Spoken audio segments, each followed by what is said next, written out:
દબાણ શાખા દ્વારા દબાણો દૂર કરવાની કામગીરી ચાર દરવાજા વિસ્તારમાં પણ હાથ ધરી હતી. તંત્ર એટલે બનાવ બને પછી જાગે. વડોદરા શહેરની કાયદો વ્યવસ્થાની સ્થિતિને લઈને સવાલો ઊભા થતા હવે તંત્ર પોતાની આબરૂ બચાવવા આગળ આવ્યું છે. પણ આ કામગીરી અમુક દિવસો સુધી જ રહે અને પછી પાછી પરિસ્થિતિ જેસે તે ન થવી જોઈએ તેવું લોકો પણ ઈચ્છી રહ્યા છે. શહેરમાં દબાણ શાખા દ્વારા દબાણ મામલે હવે હરકતમાં આવી છે, જે અંતર્ગત દબાણની ટીમ, વોર્ડની ટીમ તથા ટાઉન પ્લાનિંગની ટીમ સાથે રાખી લહેરીપુરા મંગળ બજાર ચાર દરવાજા વિસ્તારમાં કામગીરી હાથ ધરાઈ હતી. 3 થી 4 વ્હીકલ, જેસીબી અને વાડી સિટી એરિયાનો પોલીસ બંદોબસ્ત સાથે રાખી દબાણો દૂર કરવાની કામગીરી હાથ ધરાઈ હતી, જે સંદર્ભે અધિકારી દ્વારા માહિતી આપી હતી.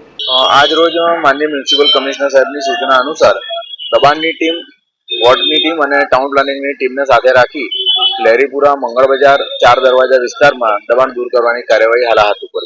આજે 3 થી 4 વ્હીકલ છે, એક જેસીબી છે અને વાડી સિટી એરિયાનો જે સિટી પોલીસ સ્ટેશન છે એના પોલીસ બંદોબસ્ત સાથે આ દબાણ દૂર કરવાની કાર્યવાહી હાથ ઉપર. સમાચારોના સતત અપડેટ મેળવવા માટે લોકમત ન્યૂઝને યુટ્યુબ ઉપર સબસ્ક્રાઇબ કરો, બેલ આઇકોન દબાવો અને અમારી સાથે જોડાયેલ રહો ફેસબુક, ઇન્સ્ટાગ્રામ અને ટ્વિટર ઉપર.